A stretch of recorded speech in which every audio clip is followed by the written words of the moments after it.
तो दोस्तों, आज हम लोग बिहार बोर्ड 12th का पॉलिटिक्स देखेंगे।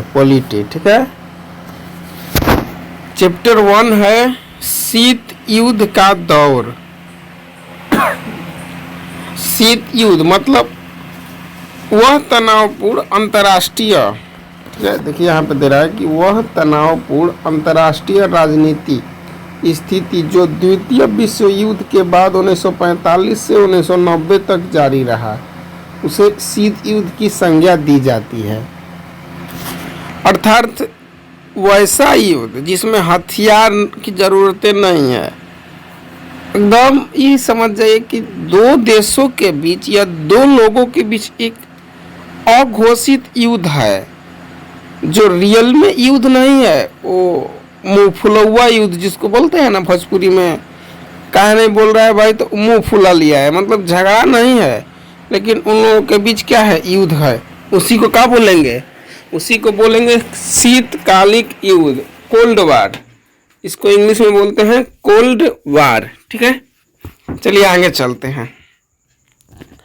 ये क्या है, याद रखने की बात, मतलब इम्पोर्टेंट है जो वो है अभी चल रहा है।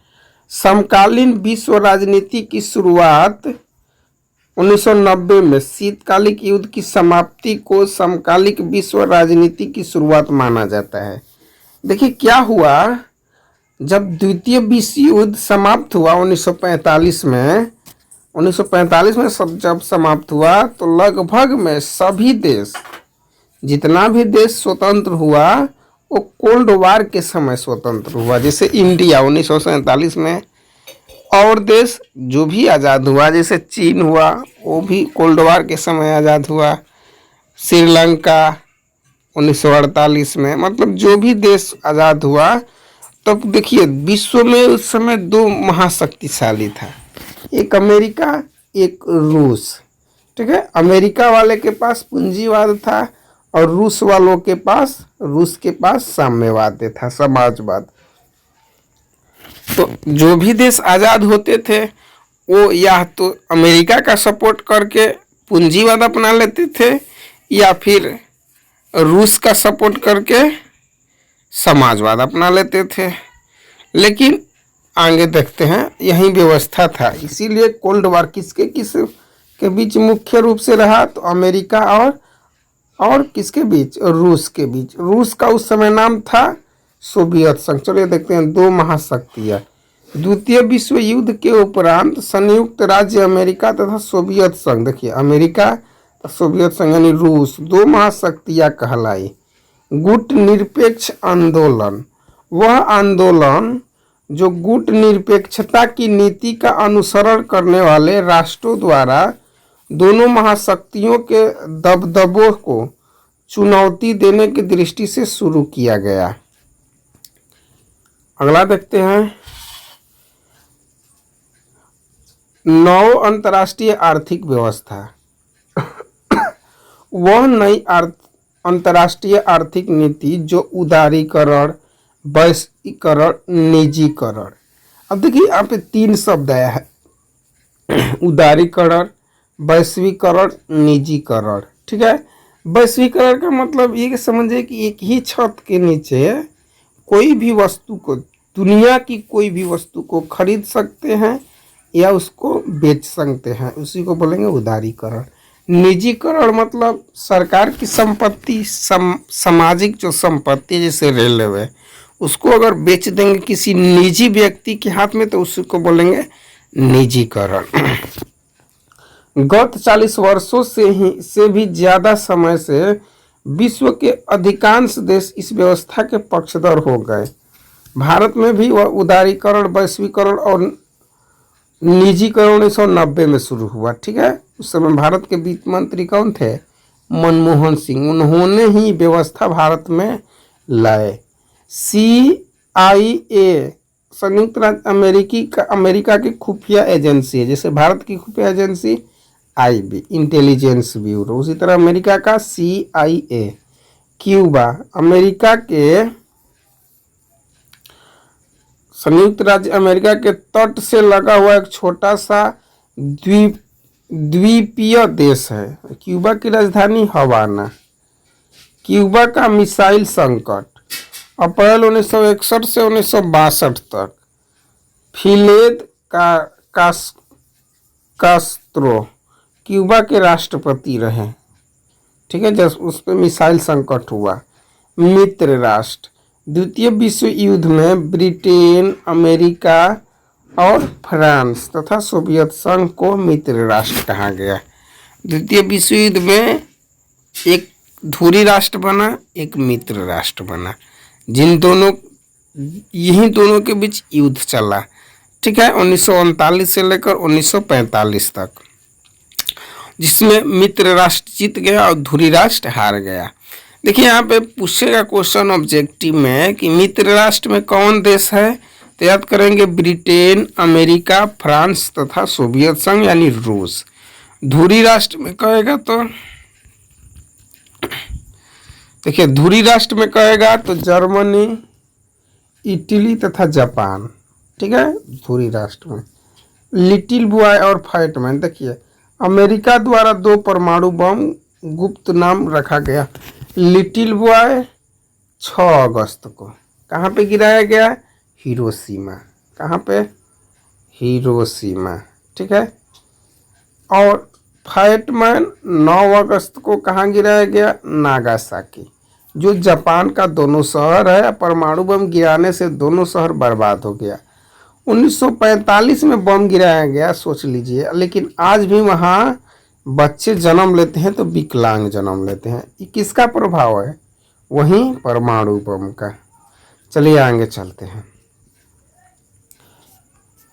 पारस्परिक अवरोध संयुक्त राज्य अमेरिका और सोवियत संघ के दिमाग में जो परमाणु बमों के प्रयोग होने से फलस्वरूप जो भय था, जिसे दोनों राष्ट्रों ने स्वयं अपने लिए भयंकर बर्बादी लाने का कारण मानकर शीत युद्ध के काल में परमाणु बमों के प्रयोग से परहेज किया, वहीं पारस्परिक अवरोध कहा गया।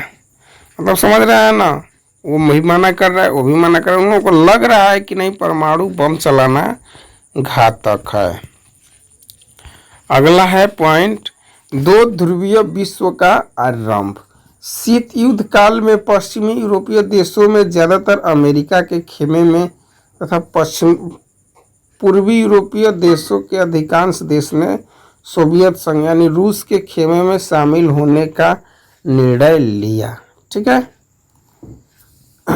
कांगो संकट 1960 के दशक में शुरुआत हुआ। कांगो संकट 1960 के दशक में। अब देखिए यहाँ पे NCERT पाठ्यक्रम एवं अन्य प्रतियोगी परीक्षा एवं उसके उत्तर, प्रश्न एवं उसके उत्तर। देखिए ये जो क्वेश्चन है NCERT बेस्ड है। मतलब ये जो NCERT से ही कोई भी कंपटीशन का एग्जाम दीजिएगा तो उसमें NCERT का वैल्यू होता है।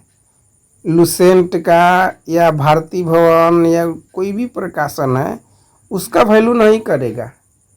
ठीक है, लेकिन किसका वैल्यू करेगा? NCERT का। चलिए देखते हैं। MCQ क्वेश्चन है कि शीत युद्ध के बारे में निम्न में से कौन सा कथन गलत है? ये गलत है। अमेरिका और सोवियत संघ सीधे युद्ध में शामिल थे, गलत बात।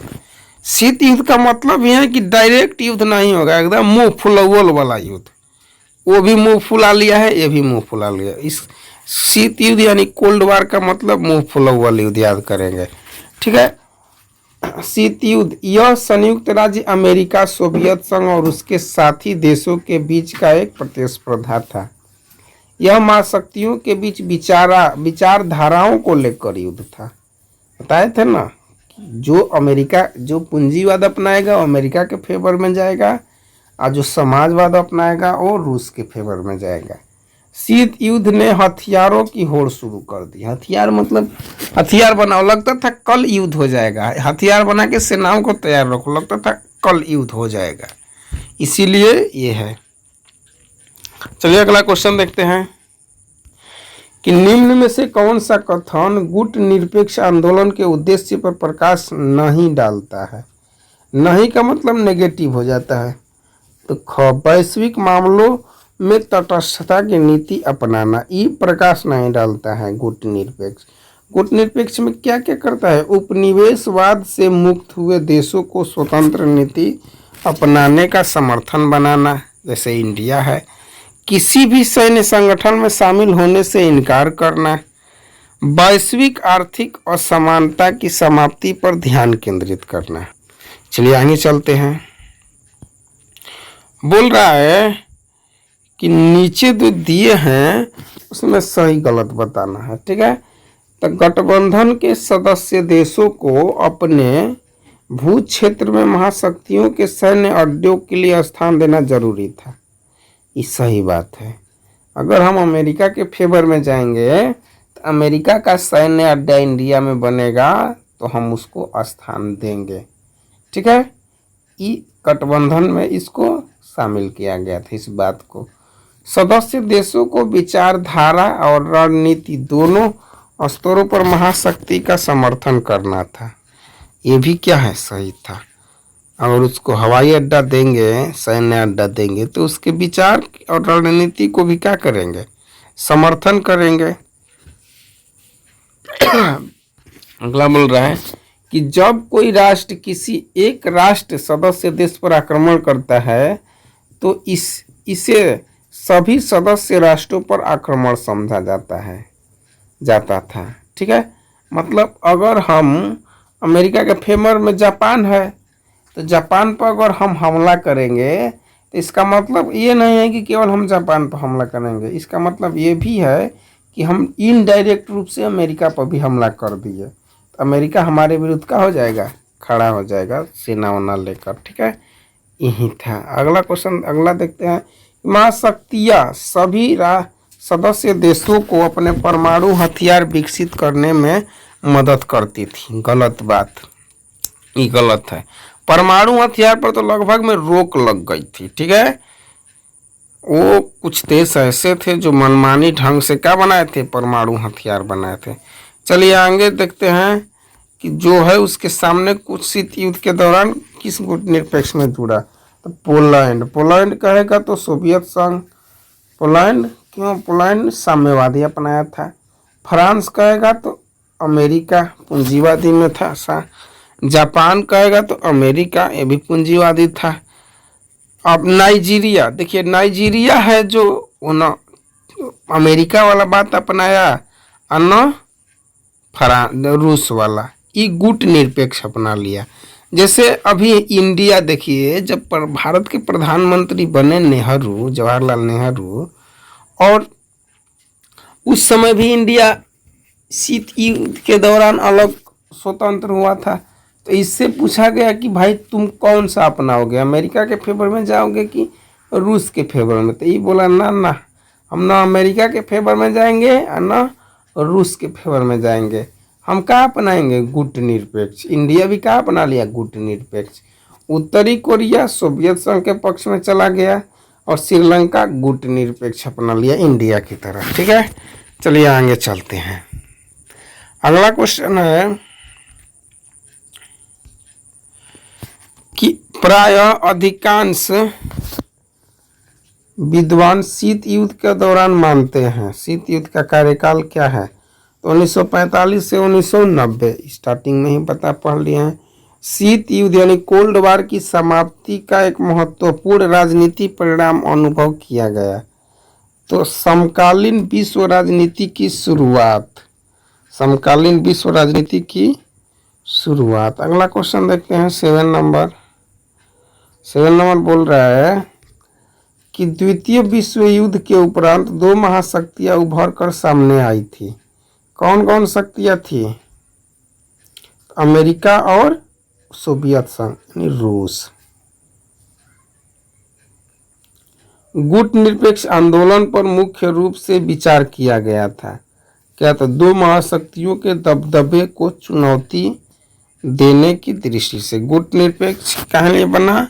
जो भी 2 महाशक्तियां था अमेरिका और रूस, उसी पर दबदबा था, उसी का दबदबा आज भी है। देख ही लीजिए, अभी यूक्रेन और रूस का युद्ध हो रहा है। अगर रूस की जगह पर कोई दूसरा यूक्रेन पर हमला किया होता तो और रूस या अमेरिका हमला कर देता, लेकिन आज के डेट में न कोई भी देश रूस पे हमला किया है, नहीं किया है, क्योंकि वो महाशक्ति है। आइवो जीवा की लंबाई जिन दो देशों के बीच हुई थी वे थे। आइवो जीवा की लड़ाई किसके किसके बीच हुई थी? आइवो जीवा की लड़ाई कब हुई थी? 23 फरवरी 1945 को। किसके किसके बीच हुई थी? तो जापान और अमेरिका। जापान और अमेरिका। मई 1945 में राइस्टैंडिंग बिल्डिंग यानी बर्लिन जर्मनी में है, पर किस देश के सैनिक ने झंडा फहराया, उसका नाम क्या था? बताइए कौन देश पर है? सोवियत संघ। रूस, सोवियत संघ का मतलब रूस।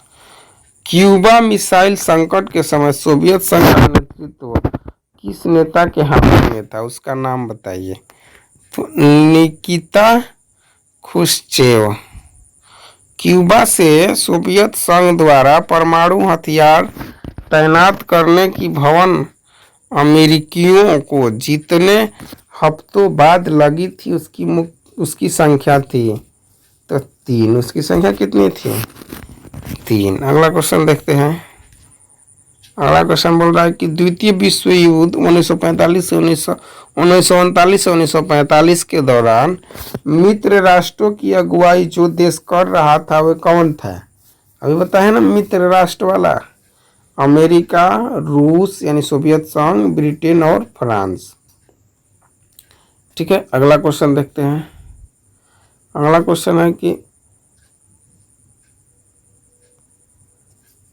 है कि द्वितीय विश्व युद्ध के दौरान धुरी राष्ट्रों की अगुवाई, धुरी राष्ट्र में कौन कौन था? जर्मनी, इटली और जापान। जर्मनी, इटली और जापान। अगला क्वेश्चन देखते हैं भाई कि निम्न में से कौन सा कथन सही है? सही बताना है तो घ, मतलब सभी सही है। भारत की गुटनिरपेक्षता नीति का अर्थ पश्चिमी जगत और साम्यवादी गुट से अलग रहने की नीति। अभी बताए हैं गुटनिरपेक्षता की नीति अपनाने के चलते भारत अमेरिका और सोवियत संघ दोनों की सहायता प्राप्त कर सका।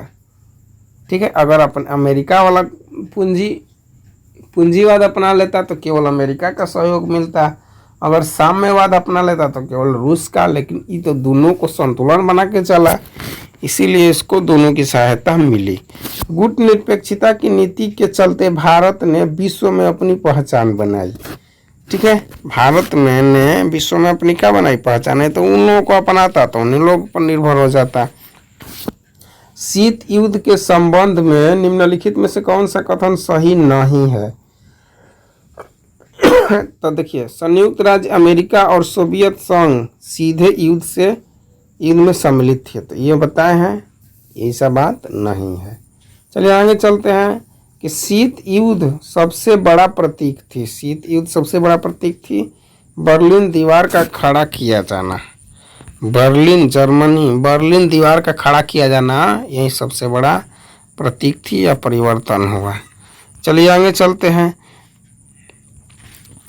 गुट निरपेक्ष आंदोलन के संस्थापकों में निम्न में से कौन सा एक था? तो जवाहरलाल नेहरू भारत के थे, प्रधानमंत्री बने थे, अभी बताए हैं। चलिए आगे चलते हैं। शीत युद्ध के बारे में निम्न में से कौन सा कथन गलत है? तो अमेरिका और रूस, सोवियत संघ सीधे युद्ध में शामिल थे, तो हो गया। ठीक है, आगे चलते हैं। निम्न में से कौन सा गुट निरपेक्ष आंदोलन के उद्देश्य पर प्रकाश नहीं डालता? तो वैश्विक मामलों में आर्थिक तटस्थता की नीति अपनाना नहीं डाला। ठीक है, गो आंसर होगा।